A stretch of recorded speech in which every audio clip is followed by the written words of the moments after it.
ಬಿಹಾರ ತೀರ್ಪು ಬಿಹಾರದ ಫಲಿತಾಂಶ ಬರೋದಕ್ಕೆ ಆರಂಭ ಆಗಿದೆ 243 ಕ್ಷೇತ್ರಗಳ ಫಲಿತಾಂಶ ಈಗ ಬರೋದಕ್ಕೆ ಆರಂಭ ಆಗಿದೆ BJP 144 plus Congress 96 plus others 3 plus ಹಾಗೆ ನೋಡಿದ್ರೆ ಎಲ್ಲೆಲ್ಲಿ ಮುನ್ನಡೆ ಎಲ್ಲೆಲ್ಲಿ ಹಿನ್ನಡೆ ಇದೆ ಅದರಲ್ಲೂ ಕೂಡ ಒಂದು ಸ್ವಲ್ಪ ಏನು ಮಹಾಗಠಬಂಧನ್ ಇದೆ ಅದು ಬಹಳಷ್ಟು ಸ್ಥಾನಗಳಲ್ಲಿ ಹಿನ್ನಡೆಯಲ್ಲಿ ಇದೆ ಅಂತರ ಕೂಡ ತುಂಬಾ ದೊಡ್ಡದಾಗಿ ಕಾಣ್ತಾ ಇದೆ ಹಾಗಾಗಿ ಈ ಪ್ಲಸ್ ಮೈನಸ್ ತುಂಬಾ ಇಂಪಾರ್ಟೆಂಟ್ ಯಾಕೆಂದ್ರೆ ಈ ಮುನ್ನಡೆಗಳಿಗೆ plus minus RJD 70 Congress 19 last time ಏನು ಮಹಾಗಠಬಂಧನ ರಿಸಲ್ಟ್ ಇತ್ತು ಅದೇ ಪುನರಾವರ್ತನೆ ಆಗುವಂತಹ ಎಲ್ಲಾ ಲಕ್ಷಣಗಳು ಕಂಡು ಬರ್ತಾ ಇದೆ ಈ ಕಡೆ ಬಿಜೆಪಿ ನೇತೃತ್ವದ ಮೈತ್ರಿಕೂಟ ಸಮಬಲ ಬಿಜೆಪಿ ಅಂಡ್ ಜೆಡಿಯು 61 64 ಹೀಗಿದೆ ಹೆಚ್ಚು ಕಡಿಮೆ ಆಗ್ತಾ ಇದೆ ಸೊ ಆರ್ಜೆಡಿ 70 ಹಾಗೆ ನೋಡಿದ್ರೆ ಇಡೀ ಈ ಬಿಹಾರ ಚುನಾವಣೆಯಲ್ಲಿ ಆರ್ಜೆಡಿ ಅತಿ ಹೆಚ್ಚು ಸ್ಥಾನಗಳೊಂದಿಗೆ ಒಂದು ಲಾರ್ಜೆಸ್ಟ್ ವಿನ್ನಿಂಗ್ ಪಾರ್ಟಿ ಆಗುತ್ತೆ ಹೆಚ್ಚು ಸ್ಥಾನಗಳನ್ನು ತೆಗೆದುಕೊಂಡಂಥ ಪಕ್ಷವಾಗುತ್ತಾ ಗೊತ್ತಿಲ್ಲ ನನಗೆ ಇನ್ನೂ ಒಂದು 20 ನಿಮಿಷದಲ್ಲಿ ಎಲ್ಲವೂ ಕೂಡ ಕ್ಲಿಯರ್ ಆಗುತ್ತೆ ಅಂತ ಅನ್ಸುತ್ತೆ ಕ್ಷಣದ ಅಪ್ಡೇಟ್ ನಿಮ್ಮ ಮುಂದೆ ನಾವಿಡ್ತಾ ಇದ್ವಿ ಗ್ಯಾರಂಟಿ ನ್ಯೂಸ್ ಒಟ್ಟು 142 ಕ್ಷೇತ್ರಗಳಲ್ಲಿ ಬಿಜೆಪಿ ಇನ್ನುಳಿದಂತೆ ಕಾಂಗ್ರೆಸ್ ಮೈತ್ರಿಕೂಟ 98 ಇತರೆ 3 ಅದರಲ್ಲೂ ಇನ್ ಡೀಟೇಲ್ ಆಗಿ ಹೋಗೋದಾದ್ರೆ ಬಿಜೆಪಿ ಮೈತ್ರಿಕೂಟ ಎನ್ಡಿಎ ಮೈತ್ರಿಕೂಟ ಬಿಜೆಪಿ 59 ಕ್ಷೇತ್ರಗಳಲ್ಲಿ ಜೆಡಿಯು 64 ಕ್ಷೇತ್ರಗಳಲ್ಲಿ ಇನ್ನು LJP ಕೂಡ ಪರವಾಗಿಲ್ಲ ಅದರ ಪರ್ಫಾರ್ಮೆನ್ಸ್ ಕಳೆದ ಬಾರಿ ಅದೇ ಎನ್ಡಿಎ ಮೈತ್ರಿಕೂಟಕ್ಕೆ ಅತಿ ದೊಡ್ಡ ಹೊಡೆತವನ್ನು ಕೊಟ್ಟಿತ್ತು ಈ ಬಾರಿ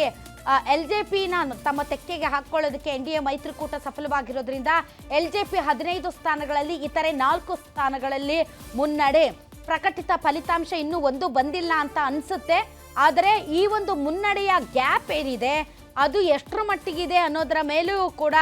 ನಾವು ಈ ಒಂದು ಅರ್ಲಿ ಟ್ರೆಂಡ್ಸ್ ಅನ್ನ ವಿಶ್ಲೇಷಣೆ ಮಾಡಬಹುದು ಅಂತ ಅನ್ಸುತ್ತೆ ಎಸ್ ಸುಭಾಷ್ ಸರ್ ಇದನ್ನ ನೀವು ಅರ್ಲಿ ಟ್ರೆಂಡ್ಸ್ ಅಂತೀರಾ ಅಥವಾ ಇನ್ನೂ ಒಂದು 20 ನಿಮಿಷ ಕಾಯ್ತೀರಾ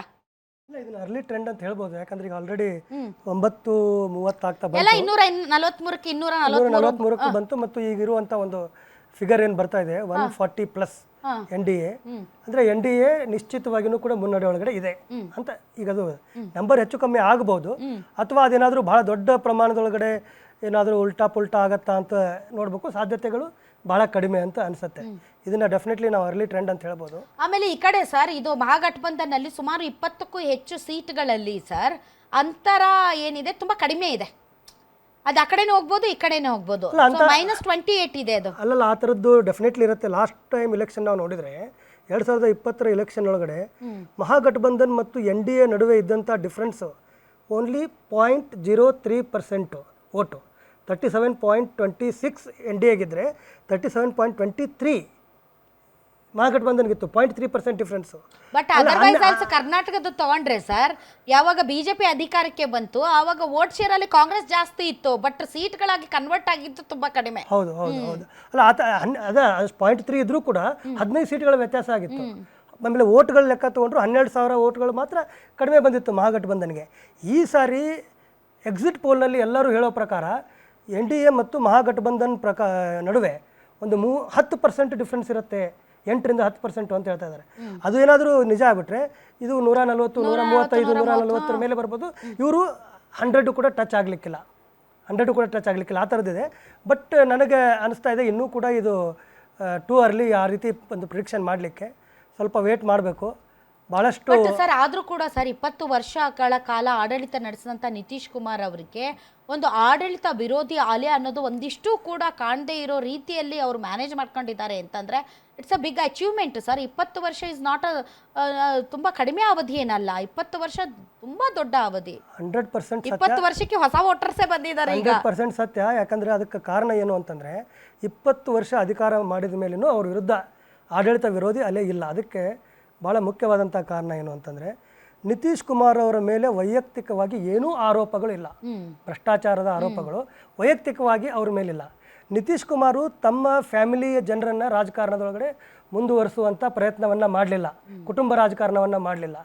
ಆಮೇಲೆ ನಿತೀಶ್ ಕುಮಾರು ಮಹಿಳೆಯರಿಗೆ ಸಂಬಂಧಪಟ್ಟಂತೆ ಭಾಳಷ್ಟು ಕಾರ್ಯಕ್ರಮಗಳನ್ನು ತಮ್ಮ ಅವಧಿ ಒಳಗಡೆ ಕೊಟ್ಟರು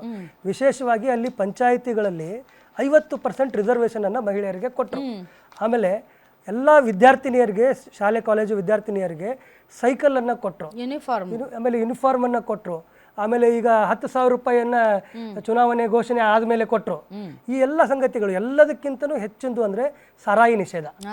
ಸಾರಾಯಿ ನಿಷೇಧದ ನಿಷೇಧ. ಆ ಸಾರಾಯಿ ನಿಷೇಧ ಕಾರಣಕ್ಕೆ ನಾವೆಲ್ಲ ಉತ್ತರ ಕರ್ನಾಟಕದವ್ರು ಹೋಲ್ಸೇಲ್ ಆಗಿ ಸರಾಯಿ ಅಂತೀವಿ ಸರ್, ಹಂಗ ಅನ್ಬಾರ್ದಂತ.